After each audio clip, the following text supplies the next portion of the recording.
ദൈവത്തിന്റെ അതിപരിശുദ്ധ നാമം വാഴ്ത്തപ്പെടുമാറാകട്ടെ. ബഹുമാനപ്പെട്ട ബി മാത്യു അച്ഛൻ, പ്രിയ ദൈവജനമേ, പ്രിയ സേവികാ സംഘാംഗങ്ങളെ, കുഞ്ഞുങ്ങളെ, നിങ്ങൾക്കേവർക്കും ക്രിസ്തുയേശുവിന്റെ നാമത്തിൽ സ്നേഹ വന്ദനം. ഇന്ന് മാർത്തോമ സഭയായി സുവിശേഷ സേവികാ സംഘ ദിനമായി ആചരിക്കുന്നു. ഈ വർഷത്തെ സേവികാ സംഘ ദിന ചിന്താ വിഷയം സ്ത്രീകൾ പരിവർത്തനത്തിന്റെ പ്രഘോഷകരും പ്രയോക്താക്കളും എന്നതാണ്.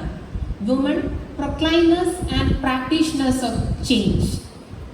ഇന്ന് വചനധ്യാനവുമായി നിങ്ങളുടെ മുമ്പിൽ നിൽപ്പാൻ ദൈവം തന്ന ഈ പദവിക്കായിട്ട് ദൈവത്തെ സ്തുതിക്കുന്നു. എനിക്ക് ഇങ്ങനെ ഒരു അവസരം തന്ന ബഹുമാനപ്പെട്ട അച്ഛനോടും സേവികാ സംഘ ചുമതലക്കാരോടും ഉള്ള നന്ദി ആദ്യം തന്നെ അറിയിച്ചുകൊള്ളട്ടെ. 1919 ആരംഭിച്ച് 106 വർഷങ്ങൾ പിന്നിടുമ്പോൾ സ്ത്രീകളുടെ ഒരു സാക്ഷ്യ സമൂഹമായി ചരിത്ര മധ്യത്തിൽ നിലകൊള്ളുവാൻ നാളിതുവരെ വലിയവനായ ദൈവം നമ്മെ പ്രാപ്തമാക്കി. ഈ കാലയളവിൽ സേവികാ സംഘം ഓഫീസുകളും ശതാബ്ദിയുടെ നിറവിലായിരിക്കുന്ന വനിതാ മന്ദിരവും മറ്റ് വേലസ്ഥലങ്ങളും സന്ദർശിക്കുകയും ഉദാരമായ സംഭാവനകളിലൂടെയും പ്രാർത്ഥനകളിലൂടെയും പ്രവർത്തനങ്ങളെ ശക്തീകരിക്കുകയും ചെയ്ത എല്ലാവരോടുമുള്ള നന്ദി അറിയിക്കുന്നു. കേന്ദ്ര സേവികാ സംഘത്തിന്റെ പ്രവർത്തനങ്ങളെക്കുറിച്ച് വളരെ വിശദമായി അറിയുവാൻ ഓരോരുത്തർക്കും കാർഡ് ലഭ്യമാക്കിയിട്ടുണ്ട്. വനിതകൾക്കായി നിരവധി കോഴ്സുകൾ, ശതാബ്ദി പ്രോജക്റ്റുകൾ, എല്ലാ മാസത്തിന്റെയും ആദ്യ ചൊവ്വാഴ്ച ഓൺലൈനായിട്ട് ക്രമീകരിച്ചു വരുന്ന Mary and Martha Bible study എന്നിവയിൽ സ്ത്രീകളുടെ സജീവമായ പങ്കാളിത്തം ലഭിക്കുന്നു എന്നത് സന്തോഷകരമാണ്. ഇത് വേണ്ട വിധം എല്ലാവരും പ്രയോജനപ്പെടുത്തണമേ എന്ന് അപേക്ഷിക്കുന്നു. ഈ വർഷത്തെ സേവികാ സംഘ ദിനാചരണം നമ്മുടെ വിശ്വാസ ബോധ്യങ്ങളെ ഉറപ്പിക്കുന്നതിനും സേവികാ സംഘത്തെ ഒരു സാക്ഷ്യ സമൂഹമായി നിലനിർത്തുന്നതിനും സഹായിക്കട്ടെ എന്ന് ആശംസിക്കുന്നു. ഇന്നത്തെ വചനധ്യാനത്തിനായി തിരഞ്ഞെടുത്തിരിക്കുന്ന വേദഭാഗം വിശുദ്ധ മത്തായി എഴുതിയ സുവിശേഷം 28-ാം അധ്യായം 1 മുതൽ 10 വരെയുള്ള വാക്യങ്ങളാണ്. അതിൽ 5 മുതൽ 8 വരെയുള്ള വാക്യങ്ങൾ ആർക്കെങ്കിലും വായിക്കും.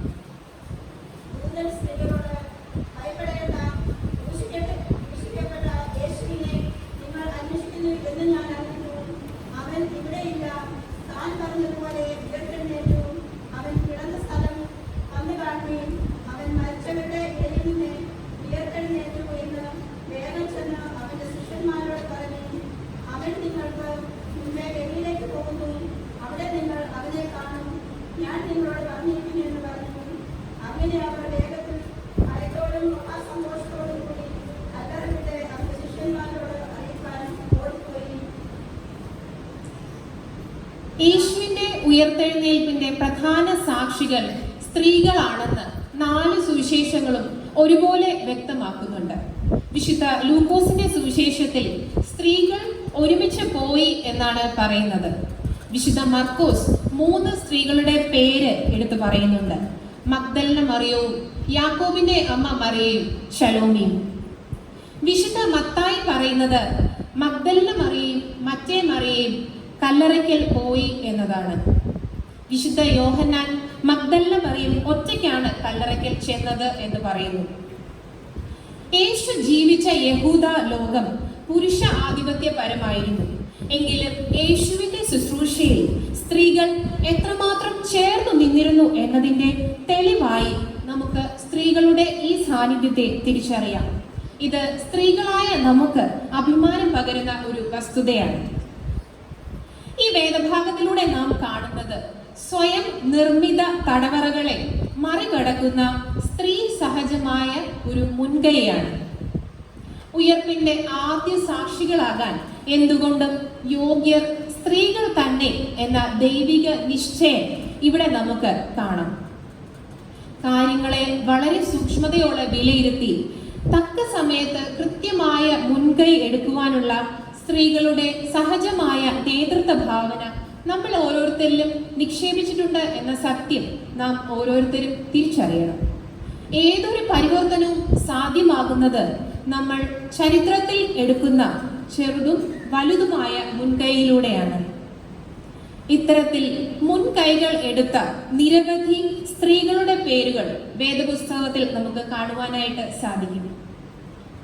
ദെബോറ എന്ന ന്യായാധിപതിയായ സ്ത്രീയുടെ മുൻകൈ, ദീർഘവീക്ഷണമുള്ള അമ്മ എന്ന നിലയിൽ റബേക്ക എടുക്കുന്ന മുൻകൈ, അനുരഞ്ജനത്തിന്റെ പാത വെട്ടിത്തുറക്കുന്ന അബിഗേൽ എന്ന മുൻകൈ, ജീവിതത്തിൽ സകലവും നഷ്ടപ്പെട്ട അനുഭവത്തിൽ നിന്നും ബന്ധങ്ങളെ വീണ്ടും നെയ്തെടുത്ത് പ്രത്യാശയറിഞ്ഞ പുതിയ ജീവിതത്തിലേക്ക് നീങ്ങുന്ന രൂത്ത്, ഇവരെല്ലാം അവരുടെ കാലഘട്ടത്തിലെ പരിവർത്തനത്തിന്റെ പ്രഘോഷകരായിരുന്നു. യേശുവിൽ നിന്നും ശക്തി സ്വീകരിച്ച ഈ സ്ത്രീകൾ അവരുടെ നഷ്ടപ്പെട്ട പേരും ഇടവും കണ്ടെത്തുകയാണ്. കാലത്തിന്റെ പ്രയാണത്തിൽ പരിവർത്തനത്തിന് അഥവാ മാറ്റത്തിന് വിധേയപ്പെടാത്തതായി യാതൊന്നുമില്ല. ഈ പരിവർത്തനങ്ങളെ ബാഹ്യമെന്നും ആന്തരികമെന്നും നമുക്ക് തിരിക്കാം. ബാഹ്യമായത് പുറമോടിയിൽ മാത്രം ഒതുങ്ങുമ്പോൾ ആന്തരികമായത് ആത്മിക വളർച്ചയ്ക്ക് ഇടയാക്കുന്നു. പുരാതന കാലത്ത് ഭവനങ്ങളുടെ ഉള്ളറകളിൽ മാത്രം ഒതുങ്ങി പാർത്തിരുന്ന സ്ത്രീകൾ ഇന്ന് സമൂഹത്തിൽ സമസ്ത മേഖലകളിലും നിറശോഭയുടെ സാന്നിധ്യമായി മാറിക്കഴിഞ്ഞു. വിദ്യാഭ്യാസം, തൊഴിൽ, സാംസ്കാരികം, ശാസ്ത്രം, കല, രാഷ്ട്രീയം, വിവിധ സാങ്കേതിക വിദ്യ, സംരംഭകത്വം തുടങ്ങി എല്ലാ മേഖലകളിലും സ്ത്രീ സാന്നിധ്യം പരിവർത്തനത്തിന്റെ സാക്ഷികളായി മാറുന്ന ഹൃദ്യമായ നേർക്കാഴ്ചയുടെ അനുഭവങ്ങൾ നമുക്ക് ദർശിക്കാനായിട്ട് സാധിക്കും. സ്ത്രീകളുടെ ശുശ്രൂഷയെ യേശു വിലമതിച്ചു. ഒരു വ്യക്തി എന്ന നിലയ്ക്ക് അപ്പുറം അവരുടെ ആത്മീയമായ ചിന്തകളെ പരിപോഷിപ്പിച്ച് സുവിശേഷ പ്രഘോഷകരും പ്രയോക്താക്കളും ആക്കി തീർത്തു. യേശു എവിടെ പോയിരുന്നെങ്കിലും അവിടെ നിന്ന് പരസ്യമായി സ്ത്രീകളോട് സംസാരിക്കുവാൻ, അവരെ സഹായിക്കുവാനായി യേശു ശ്രമിച്ചിരുന്നു. യേശുവിന് അവരോട് അനുകമ്പ മാത്രമല്ല, സമത്വവും ഉണ്ടായിരുന്നു. ക്രൂശിലെ മരണത്തിന് ശേഷം യേശുവിന്റെ ശിഷ്യന്മാരുടെ മനസ്സിൽ ഭയം, നിസ്സഹായത, പേടി, അനിശ്ചിതത്വം, ഒറ്റപ്പെടൽ എന്നിങ്ങനെ നിരവധി ചിന്തകൾ വന്നു. പലർ പല വഴിക്ക് ഓടിപ്പോയി. എന്നാൽ സ്ത്രീകൾ ഓടിയില്ല. ശബത്തിന്റെ അന്ന് അതിരാവിലെ സ്ത്രീകൾ കല്ലറയ്ക്കൽ എത്തുന്നു. തുടർന്ന് പുനരുദ്ധാനത്തിന്റെ സാക്ഷ്യം വഹിക്കുന്നതിനും സുവിശേഷത്തിന്റെ പ്രചാരകരാകുന്നതിനും യേശു അവരെ നിയോഗിക്കുന്നു. ഇത് ഒരു ചെറിയ കാര്യമല്ല. കാരണം അന്നത്തെ സാമൂഹിക സ്ഥിതി അനുസരിച്ച് സ്ത്രീയുടെ വാക്കിന് അന്നത്തെ കോർട്ടിൽ പോലും ഒരു വിലയില്ലാത്ത കാലഘട്ടമായിരുന്നു. പക്ഷേ യേശു അവർക്ക് വലിയൊരു ചുമതല കൊടുക്കുന്നു. പോയി എല്ലാവരോടും പറയുക. അങ്ങനെ ആദ്യ മിഷണറികളായി യേശു തിരഞ്ഞെടുത്തത് വനിതകളെയാണ്. ദൈവരാജ്യ പ്രഘോഷണത്തിനായി യേശു ഗ്രാമങ്ങളും പട്ടണങ്ങളും മറ്റും ചുറ്റി സഞ്ചരിച്ചപ്പോൾ തന്നോടൊപ്പം പന്തിരുവർ മാത്രമല്ല ഉണ്ടായിരുന്നത്. യേശു സുഖപ്പെടുത്തിയ സ്ത്രീകളും തന്റെ സമ്പത്ത് കൊണ്ട് യേശുവിനെയും ശിഷ്യന്മാരെയും പരിചരിച്ചിരുന്നവരും ഉണ്ടായിരുന്നതായി നാം കാണുന്നു. അപ്പോസ്തല പ്രവൃത്തികൾ 10:34-35 വാക്യം നമുക്ക് വായിക്കാം. അപ്പോസ്തല പ്രവൃത്തികൾ 10:34-35.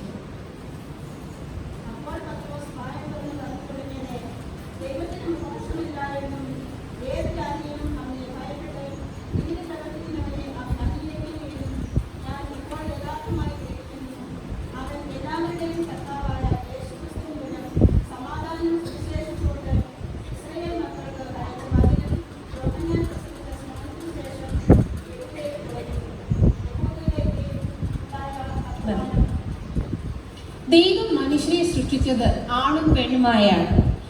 അവിടെ ദൈവത്തിന്റെ ദൃഷ്ടിയിൽ മുഖപക്ഷമില്ല. മുഖം നോക്കിയല്ല ദൈവം നീതി നടപ്പാക്കുന്നത്. ഈ ഒരു വ്യത്യാസമില്ലായ്മയാണ് നമ്മെ മുൻപോട്ട് ഭരിക്കേണ്ടത്.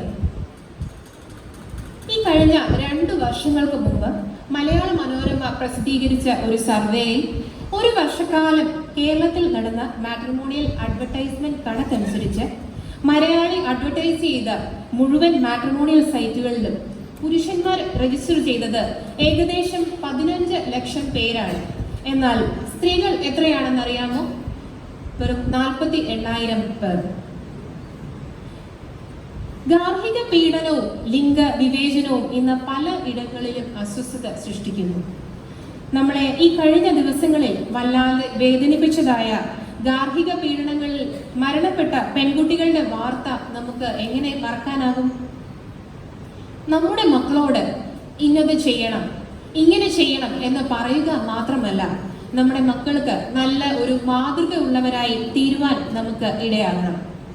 വ്യക്തികളുടെയും സമൂഹത്തിൻ്റെയും നന്മയെ പരിപോഷിപ്പിക്കുന്ന മനോഭാവങ്ങളും ചിന്താഗതികളും പെരുമാറ്റ രീതിയും അടങ്ങിയതാണ് മൂല്യങ്ങൾ.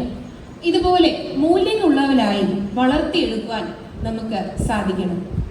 How to make a living, ജീവിത മാർഗം എങ്ങനെ കണ്ടെത്താം എന്നത് മാത്രം നാം കുട്ടികളെ പഠിപ്പിച്ചാൽ പോരാ. ഹൗ ടു ലിവ്, എങ്ങനെ ജീവിക്കണം എന്നത് കൂടി നാം കുട്ടികളെ പഠിപ്പിക്കണം. സ്വയം സംതൃപ്തിയുള്ളവരായി സന്തോഷമുള്ളവരായി തീരുമ്പോഴാണ് ചുറ്റുമുള്ളവരെ സന്തോഷിപ്പിക്കുവാൻ നമുക്ക് സാധിക്കുന്നത്.